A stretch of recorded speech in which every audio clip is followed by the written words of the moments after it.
Hello student, कैसे हो? सब बढ़िया? बोलो, चैप्टर नंबर 8 कैसा चल रहा है? बाइनोमियल थियरम, उसके 3-4 वीडियो बन गए। बराबर। आगे के लेक्चर के अंदर हमने एक्सरसाइज 8.1, 8.2 और एक्सरसाइज 8 के 1 से 8 तक के क्वेश्चन हमने सॉल्व किए थे। इसमें बहुत सारे सम बहुत बहुत ही अच्छे थे। बराबर। अब इसके अंदर हम आगे जाते हैं, तो हम एक्सरसाइज 8 का क्वेश्चन नंबर 9 से शुरू करते हैं। आज क्वेश्चन नंबर 9 इस तरह से, expand using binomial theorem 1 + x/2 - 2/x raise to 4। अब सोचते कि सर ये 3 टर्म का हम एक्सपांड कैसे करेंगे? हमको तो 2 टर्म का ही एक्सपांड करना आता है, ये 3 टर्म का तो एक्सपांड हम कैसे करेंगे? कोई बात नहीं बच्चे, ये आपके पास इस तरह से है 1 + x/2 - 2/x। इसका एक्सपांड करने के लिए आपको ये जो 3 टर्म है उसमें से कोई भी 2 टर्म को साथ में लेना है।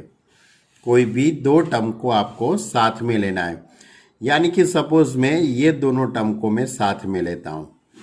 ये दोनों साथ में लेने से क्या होगा, तो ये a हो जाएगा, a दैट इज 1 और b that is x/2 - 2/x, यानी कि a + b⁴n की फॉर्मूला। a + b⁴n की फॉर्मूला जो हमारे पास है, ये NC0, NC1, NC2 up to NCn, a⁴n, उसके बाद a⁴n - 1, n - 2, b⁴0, b⁴1, b⁴2 up to b⁴n। ये जो फॉर्मूला है हम यहाँ पे अप्लाई करेंगे। यानी कि a दैट इज 1 हुआ और ये b हुआ। यानी इस तरह से मैंने लिखा है 1 + x/2 - 2/x, यानी ये b। अब पावर कितना है? 4 है, तो 4c0, 4c1, 4c2, 4c3, 4c4 ऐसा लिखेंगे। उसके बाद a दैट इज 1, लेकिन 1 का तो कोई भी पावर में लिखूंगा, 1 का कोई भी पावर लिखूंगा तो वो 1 ही होने वाला है, इसलिए मैं 1 नहीं लिखता हूँ। अब x/2 - 2/x रेज़ टू 0, उसके बाद x/2 - 2/x रेज़ टू 1। इस तरह से मैंने देखो पूरा एक्सपांड कर दिया binomial theorem 4c0, 4c1, 4c2, 4c3, 4c4। a that is 1, यानी 1 वाला टर्म तो मैंने लिखा नहीं है, तो ये b हुआ है x/2 - 2/x raise to 0, x/2 - 2/x raise to 1, x/2 - 2/x का square, x/2 - 2/x cube, x/2 - 2/x raise to 4। अब ये 1 हो जाएगा, ये भी 1 हो जाएगा, ये इतना टर्म 1। 4c1 यानी कि 4, x/2 - 2/x प्लस 4c2 यानी 4 × 3/2 × 1। अब इसके आगे x/2 - 2/x का स्क्वायर, यानी a - b का whole square, a² - 2ab + b²। ये फॉर्मूला मैं यहाँ पे अप्लाई करूँगा, तो x/2 का square that is x²/4, middle term 2 × x/2, 2/x, 2 2 cut, x cut यानी 2, प्लस 2/x का square that is 4/x²। 4c3 यानी कि 4 × 3 × 2/3 × 2 × 1, x/2 - 2/x का क्यूब, यानी a - b की होल क्यूब की फॉर्मूला। a - b का होल क्यूब होगा a³ - b³ - 3ab into bracket में a - b। फॉर्मूला आपको याद है ना? a - b का होल क्यूब क्या होता है? a - b का होल क्यूब क्या होता है बच्चे लोग?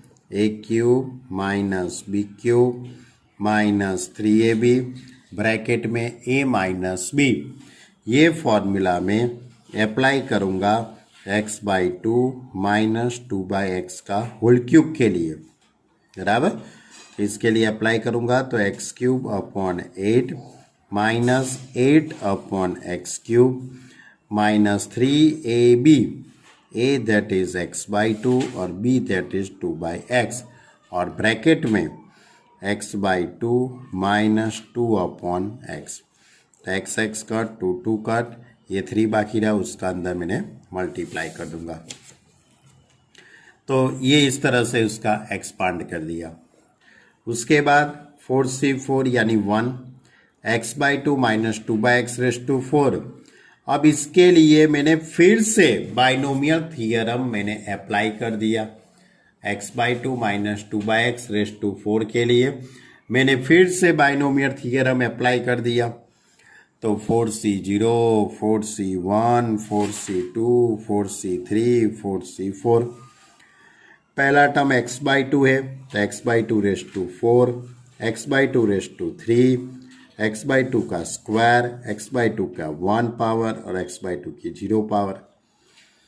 दूसरा टर्म 2/x है तो 2/x raise to 0, 2/x raise to 1, 2/x का स्क्वायर, 2/x का क्यूब और 2/x रेज़ टू 4।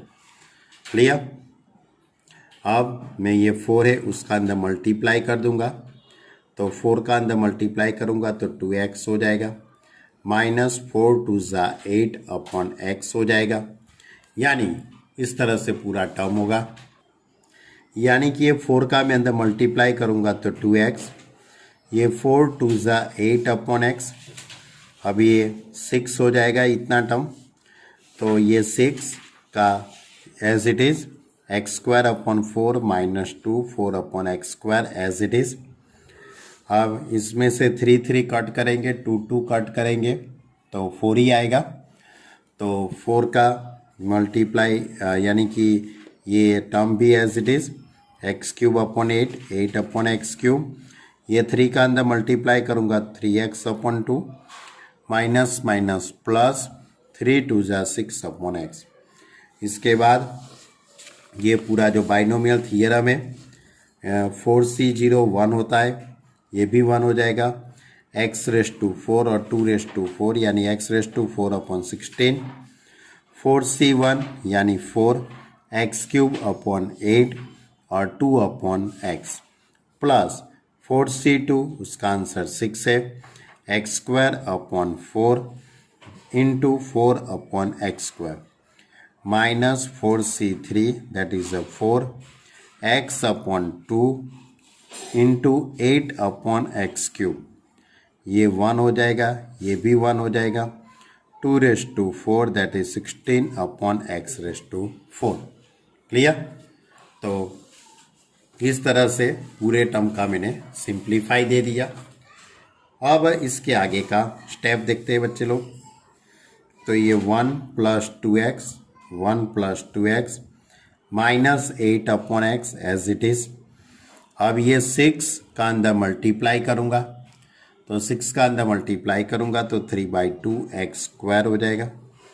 6 का 2 के साथ मल्टीप्लाई करूँगा तो 12, 6 4 ज़ा 24 अपॉन x², ये 4 का अंदर मल्टीप्लाई करूँगा तो x³ अपॉन 2, यहाँ पे 4 8 ज़ा यानी कि 4 का मल्टीप्लाई इसके साथ होगा तो 30, इस तरह से 4 का मल्टीप्लाई, अच्छा यहाँ पे अपॉन में है तो 2 हो जाएगा, x³ अपॉन 2, ये 4 इसके साथ आएगा तो 32 अपॉन x³, 4 का मल्टीप्लाई ये 3x अपॉन 2 के साथ यानी 2 3 ज़ा 6x हो जाएगा, और 6 यानी कि 24 अपॉन x, ये सभी टर्म का simplify x raise to 4 upon 16, इसका सिंप्लीफाई 4 2 ज़ा 8 8 कट हो जाएगा, यानी x²,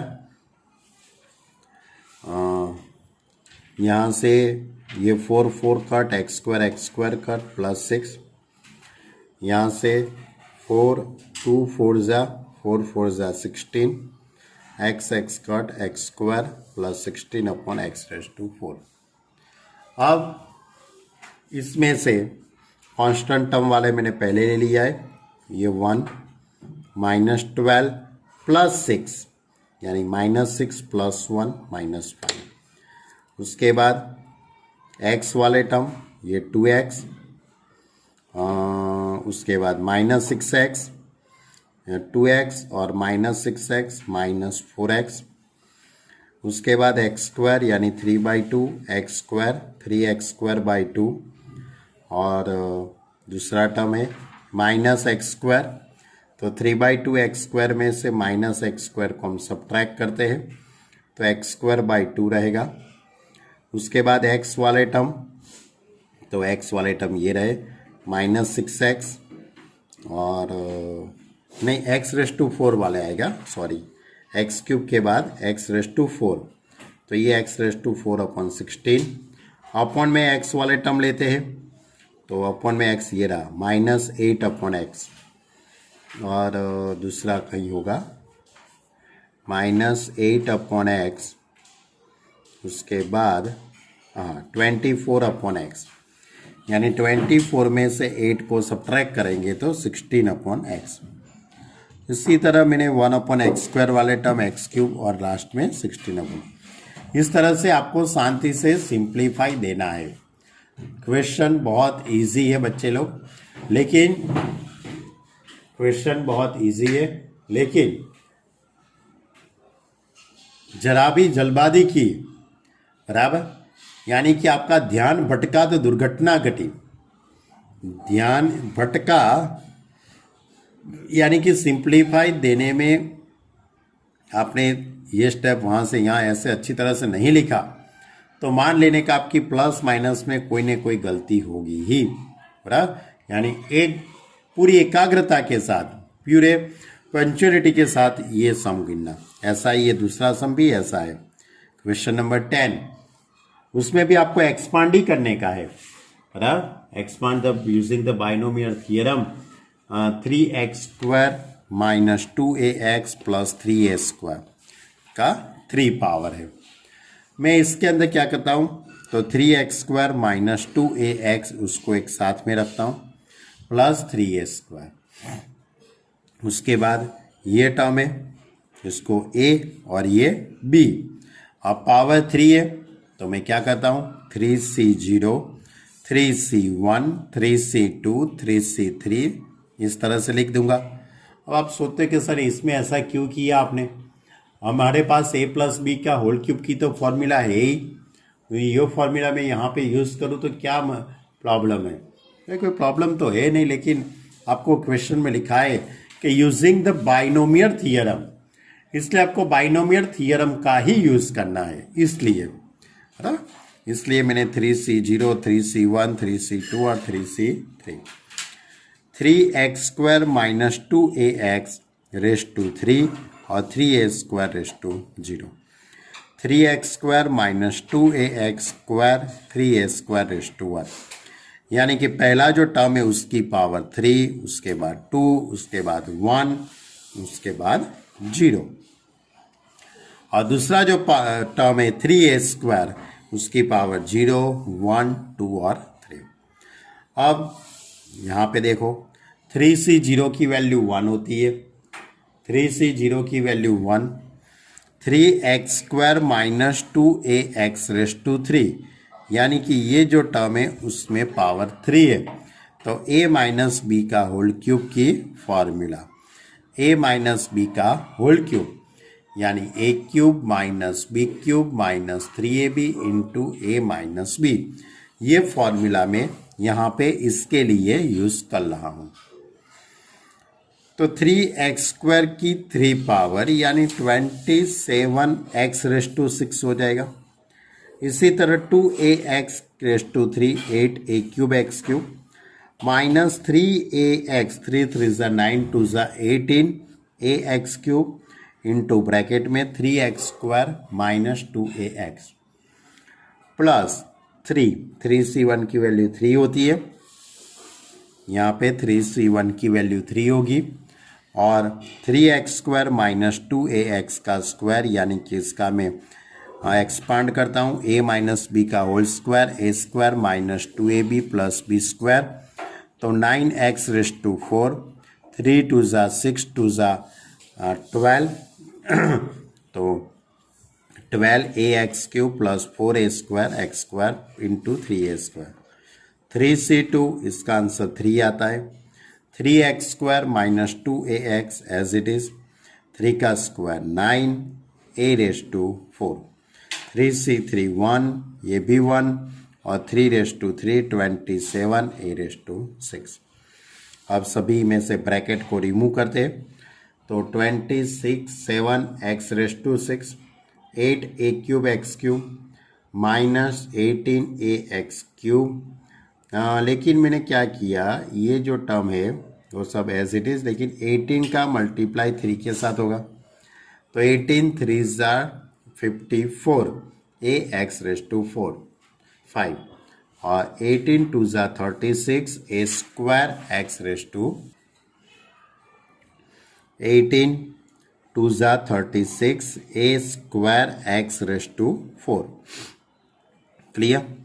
अब यहाँ पे हम पहुँचे, 3 3 ज़ा 9, 9a स्क्वायर इसका मल्टीप्लाई ब्रैकेट के साथ, तो 9 9 ज़ा 81 a square x raise to 4, 9 12 ज़ा 108 a क्यूब एक्स क्यूब, 9 4 ज़ा 36 a raise to 4 x square.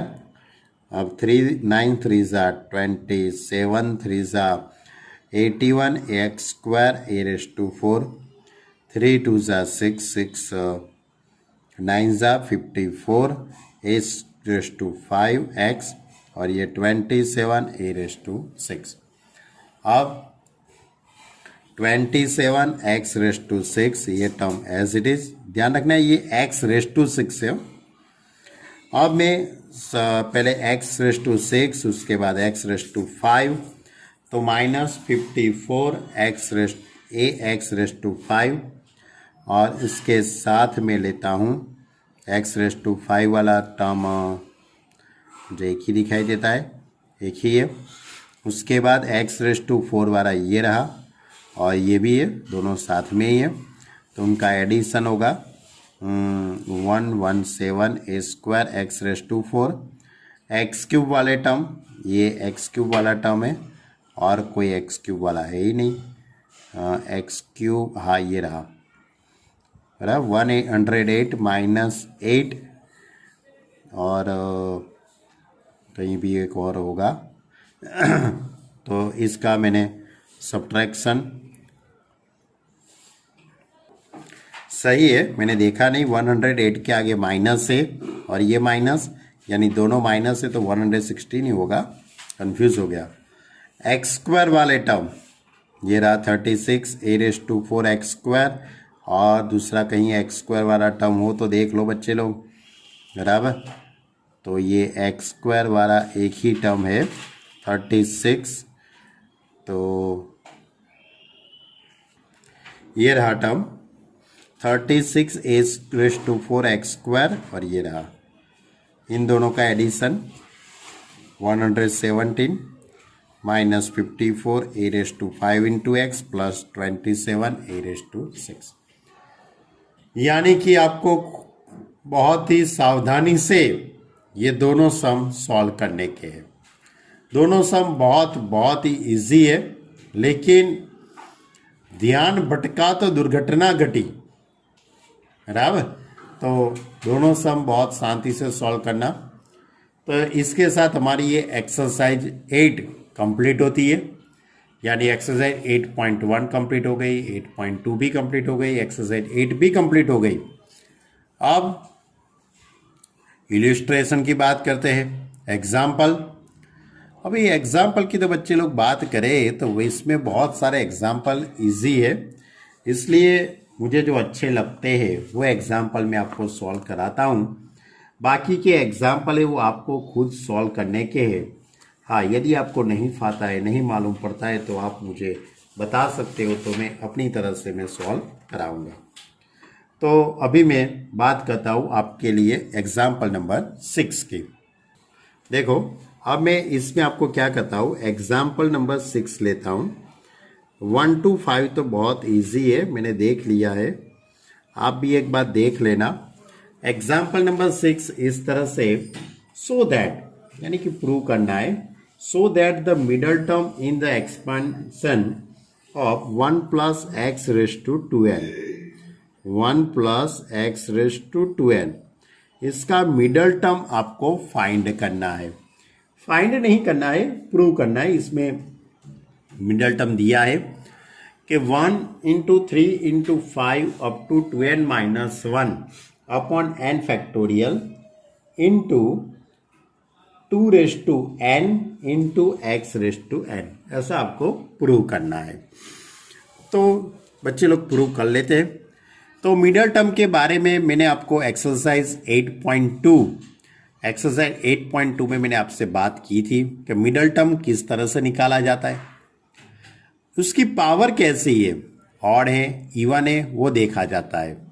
यदि जिसकी पावर ऑड होती है उसमें तो 2 होते मिडल टर्म, और जिसकी पावर इवन होती है उसमें एक ही मिडल टर्म होता है। तो आप देख लो यहाँ पे पावर 2n है, 2n इज वो क्या बोलते हैं, इवन नंबर है, 2n है वो कैसा है, इवन है, इसलिए इसमें एक ही मिडल टर्म होगा, बराबर। तो हियर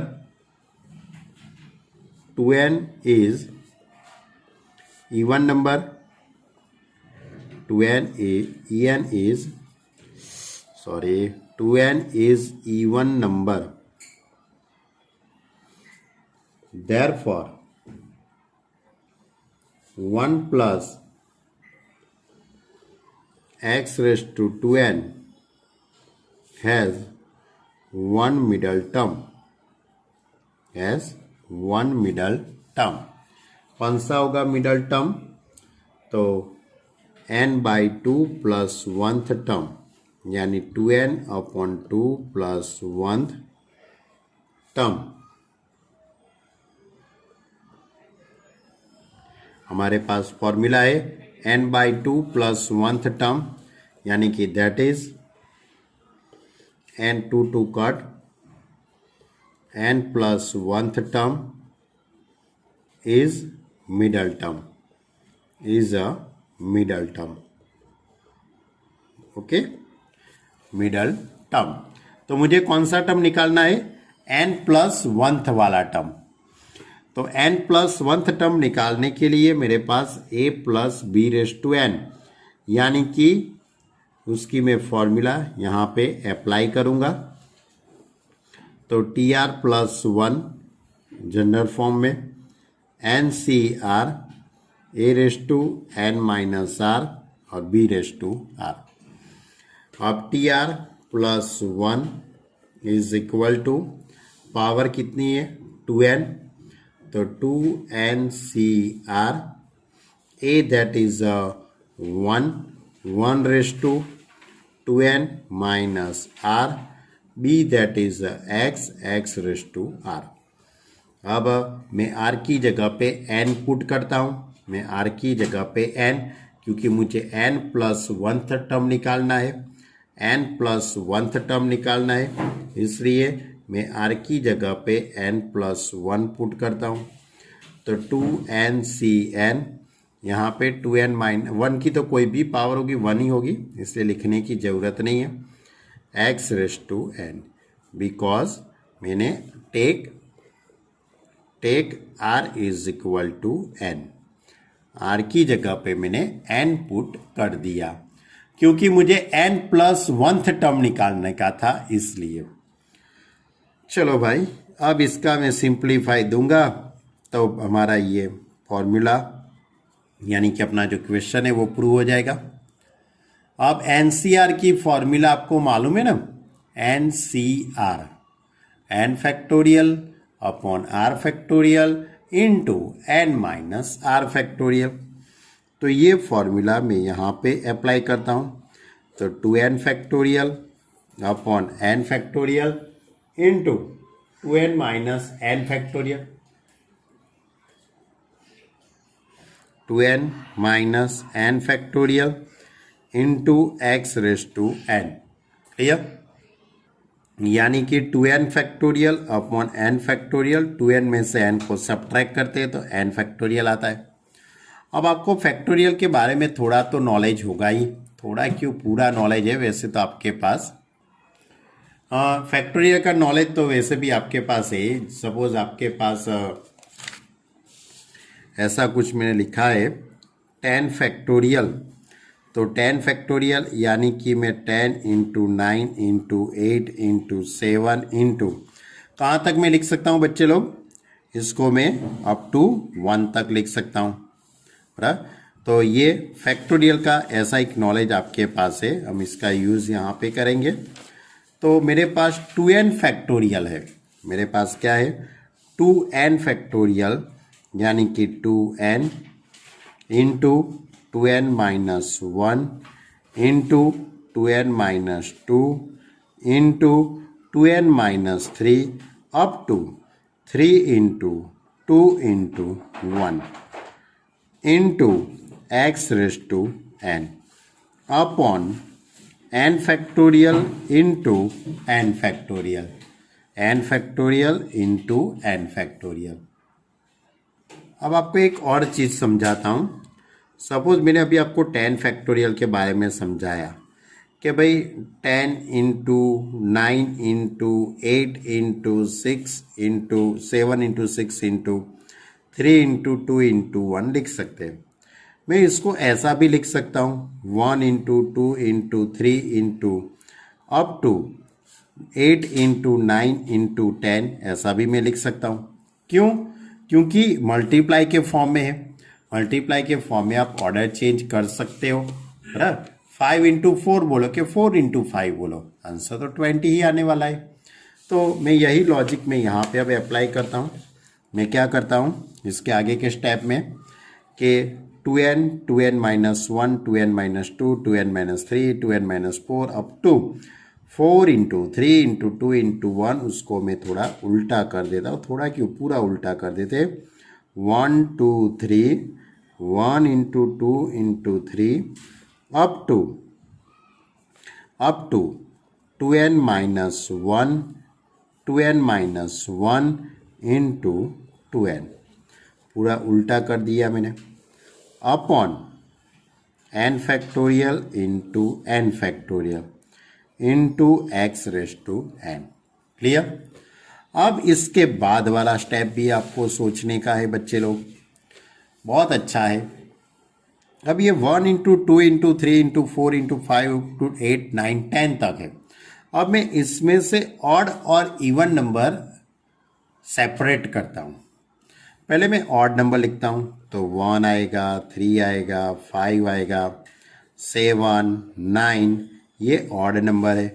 और इवन नंबर कौन से? 2 4 6 8 10, ये इवन नंबर है ना। तो इस तरह से आपको ऑड और इवन नंबर अलग कर सकते हो। सभी मल्टीप्लाई के ही फॉर्म में है, तो आंसर में तो कोई चेंजिंग होगा नहीं। अब उसके बाद 1 इंटू 3 इंटू 5 इंटू 7 इंटू 9, इसको मैं एज इट इज़ रहने देता हूँ। लेकिन ये 2 है, ये 4 यानी कि 2 इंटू 2 हो सकता है, 4 की जगह पे 2 इंटू 2, 6 की जगह पे 2 इंटू 3 लिख सकते हो, 8 की जगह पे 2 इंटू 4 लिख सकते हो, ये 10 है उसकी जगह पे 2 इंटू 5 लिख सकते। यानी ये सभी में ये जितने भी इवन नंबर है, इवन नंबर के साथ 2 मल्टीप्लाई में होगा कि नहीं होगा। तो 2 इंटू 2 इंटू 2 इंटू 2 इंटू 3 ऐसे आप लिखेंगे ना। ये 2 इंटू ये 2 इंटू 2 4 की जगह पे, 6 की जगह पे 2 इंटू 3, 8 की जगह पे 2 इंटू 4, 5 की जगह पे 2 इंटू 10 की जगह पे 2 इंटू 5। तो सभी के पास 2 2 2 2 मल्टीप्लाई में आएगा। तो ये 2 कितना होगा? 2 रेज़ टू 5 हो जाएगा ना। क्या हो जाएगा? 2 रेज़ टू 5।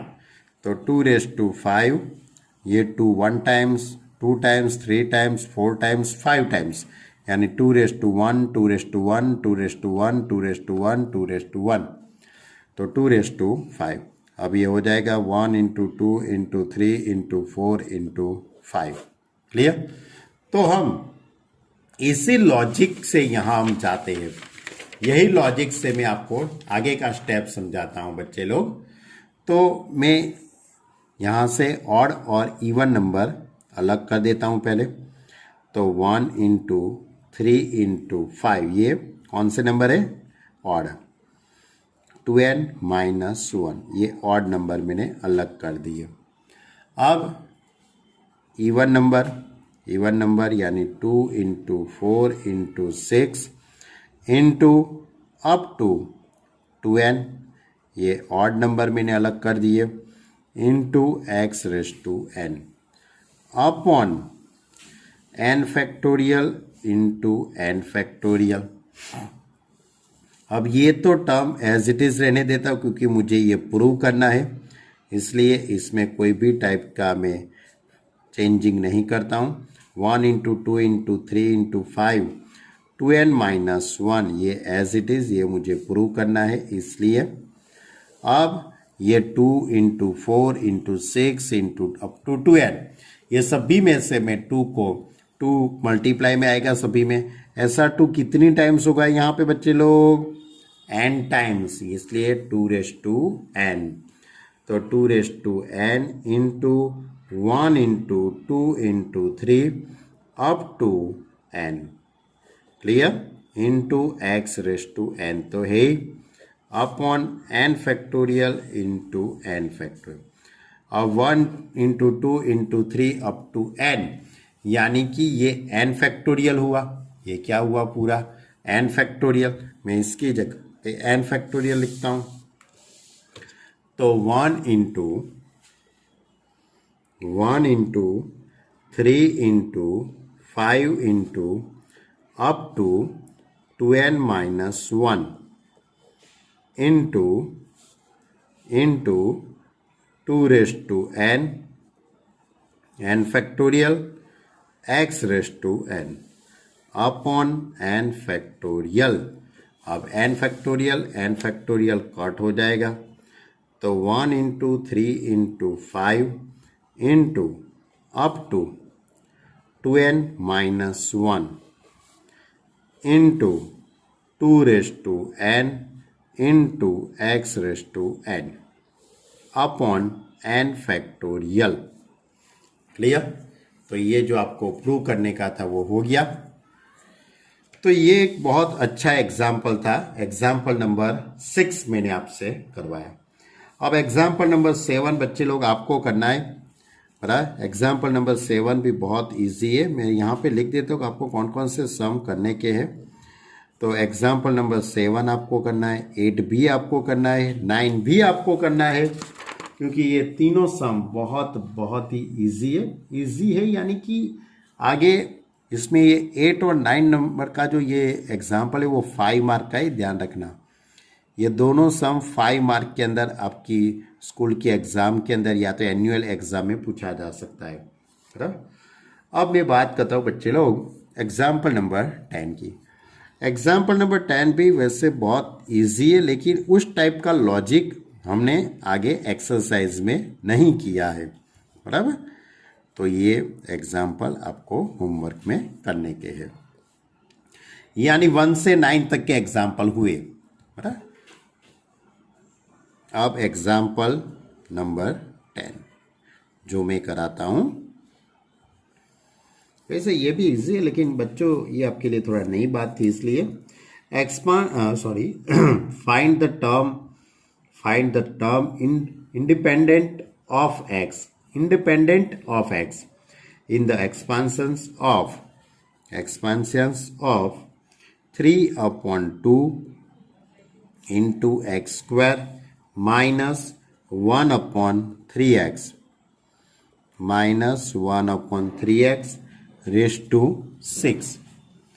ये जो पूरा एक टर्म है एक्सपांशन से, इसका आपको जिसमें x नहीं आता है, इंडिपेंडेंट ऑफ x यानी कांस्टेंट टर्म हुआ। इसको हम कौन सा टर्म कहते हैं? कांस्टेंट यानी कि वो टर्म के अंदर वेरिएबल x नहीं होता है। विदाउट वेरिएबल x का आपको टर्म निकालना है। तो निकाल लेते, बहुत इजी है। a plus b raise to n के साथ कंपेयर करते, a plus b raise to n, यानी कि a is equal to 3/2 x square,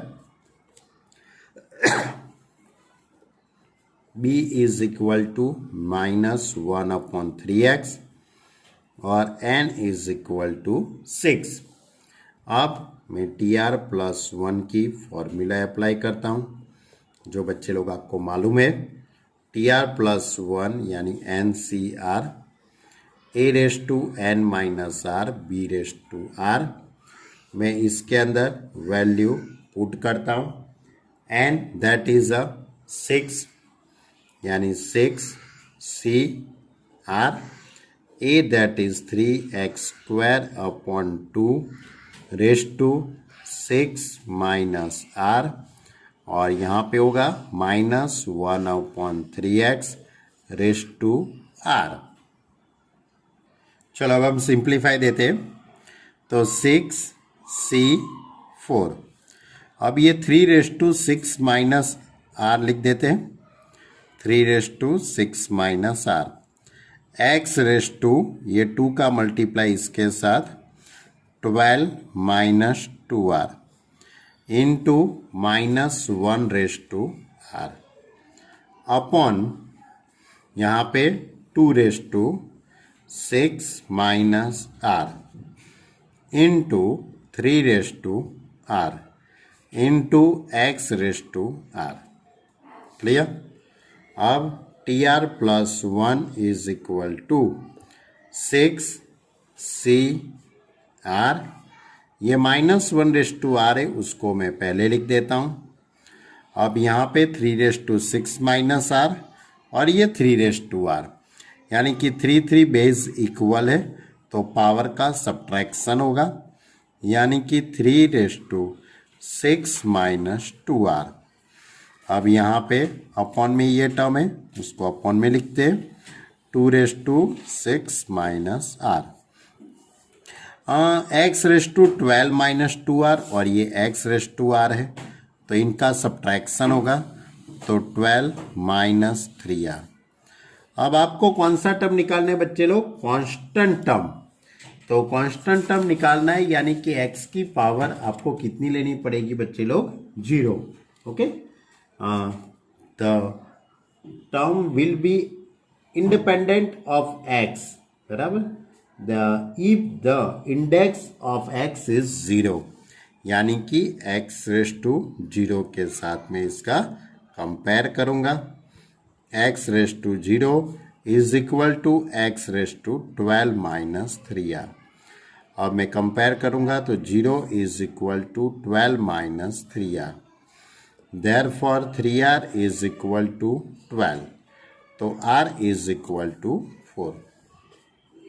मैं ये पूरे टर्म में r की जगह पे 4 पुट करूंगा, पूरे टर्म में मैं r की जगह पे 4 करूंगा।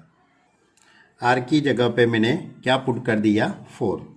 तो 6c4 minus 1 raise to 4, 3 raise to 6 minus 8, और x की पावर तो 0 ही हो जाएगी, और 2 रेस टू 6 माइनस 4। अब 6c4 यानी 6c आपको मालूम है 6c2 होता है, 6c4 और 6c2 ये दोनों इक्वल है, -1 रेस टू 4 यानी कि उसका आंसर 1 आता है। यहाँ पे 3 रेस टू 6 माइनस 8 यानी कि -2 हो जाएगा, upon 2 raise to 2, x raise to 0 तो 1 ही होता है, यानी कि इसका मीनिंग ये हुआ T5 is equal to 6c2 यानी 6 into 5 upon 2 into 1 into 3 raise to -2 यानी कि 3 का स्क्वायर 9 इंटू 4। क्लियर? अब यहाँ पे 3 2 ज़ा 6, 3 3 ज़ा 9, यानी कि इस यहाँ पे 12 हो जाएगा, यानी कि T5 is equal to 5 upon 12। ये हुआ कांस्टेंट टर्म विदाउट x, बराबर।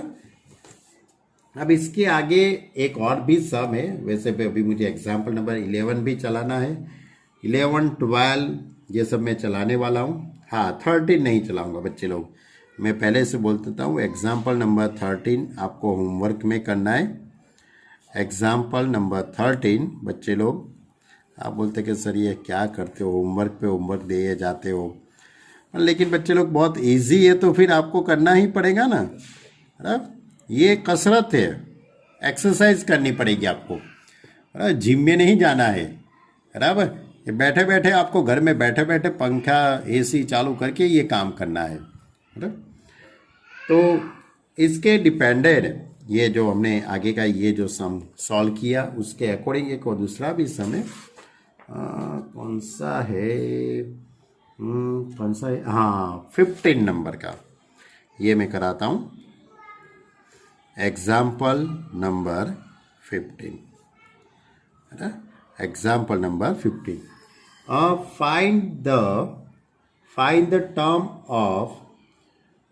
find the term of independent of x in expansions of, यही है लेकिन थोड़ी अलग चीज़ थी, अलग तो कुछ नहीं है, लेकिन इसमें क्या है कि थोड़ा टर्म इस तरह से, इसलिए आपको लगे कि सर ने इजी करवाया और जो टफ था वो होमवर्क में दे दिया, लेकिन मैं दोनों करवा देता हूँ। रेस्ट टू 18 इस तरह से है। अब इसका आपको कांस्टेंट टर्म निकालना है, ऊपर की तरह ही है। ये क्यूब रूट ऑफ एक्स है plus 1/2 into cube root of x.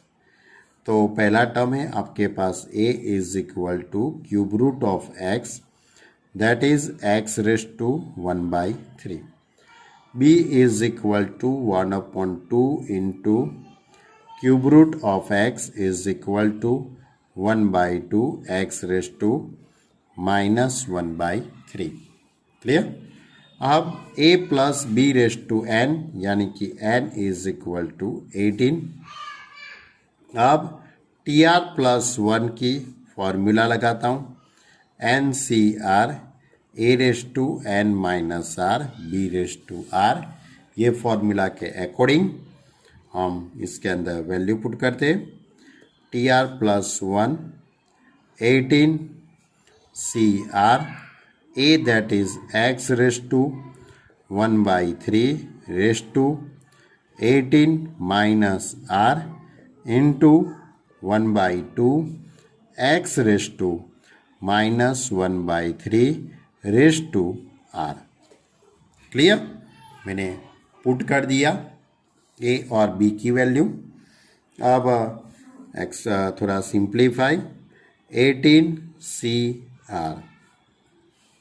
अब ये रेस टू में एक्स के रेस टू में 1/3, उसके पर 18 माइनस 12 आर है, सॉरी 18 माइनस आर है, तो x raise to 18 minus r upon 3।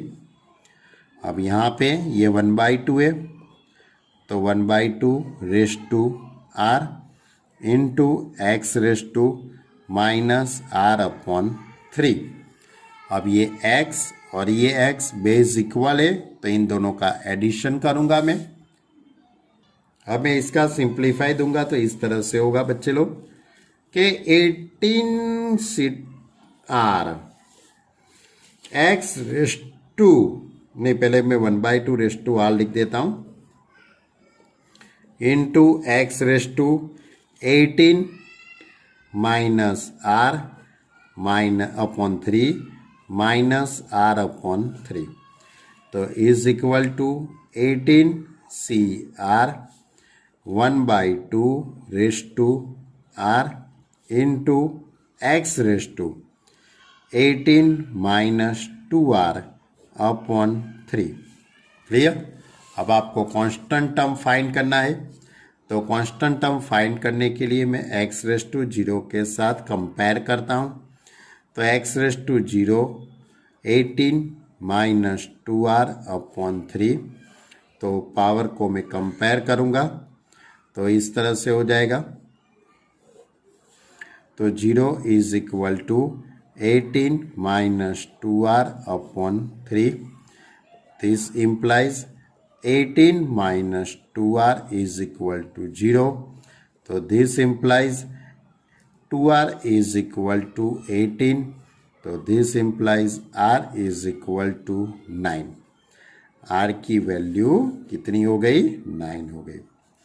अब r की जगह पे 9 पुट कर दीजिए, तो T10 is equal to 18C9 1/2 raise to 9 into x raise to 0 ही हो जाएगा। Therefore T10 is equal to 18C9 into 1/2 raise to 9। अब मैं इसका तो सिंप्लीफाई दे नहीं सकता हूँ, क्योंकि आप सोच सकते हो कि 18C9 कितना बहुत बड़ा होगा, बराबर। और 1/2 रेस टू 9 यानी 1/512 वो लिखना है तो लिख सकते हैं, लेकिन आपकी टेक्स्ट बुक के अंदर इस तरह से ही आंसर उसने लिख के दिया है, तो हम यही रखते हैं। It is a required term, यानी ये आपका रिक्वायर्ड टर्म हुआ, कांस्टेंट टर्म हो गया। ओके बच्चे लोग, अभी भी मुझे बहुत सारे एग्जाम्पल 2-3 अभी तो सॉल्व करवाने हैं, लेकिन मैं सोच रहा हूँ कि नेक्स्ट लेक्चर के अंदर मैं एग्जाम्पल चलाऊँ, क्योंकि अभी जो एग्जाम्पल जो बाकी रहे वो बहुत अच्छे और आपके दिमाग का यूज़ करना पड़ेगा। कोई बात नहीं बच्चे लोग, एक लेक्चर ज़्यादा, उसमें कोई बड़ी बात नहीं है, एक लेक्चर और होगा, बराबर। इसके बाद हमारा ये चैप्टर कंप्लीट हो जाएगा और उसके बाद हम नया चैप्टर स्टार्ट करेंगे। ओके बच्चे लोग, तो इतना अच्छी तरह से होमवर्क कंप्लीट करना। मैंने जो एग्जाम्पल होमवर्क में दिए वो सभी एग्जाम्पल आप होमवर्क में क्लियर कर लेना। यदि नहीं मालूम पड़ता है, कोई एग्जाम्पल में नहीं मालूम पड़ता है, तो आप मुझे पूछ सकते हो, बराबर। आप मेरा कांटेक्ट करके आप मेरे के सॉल्व करवा सकते हो। Okay student, bye.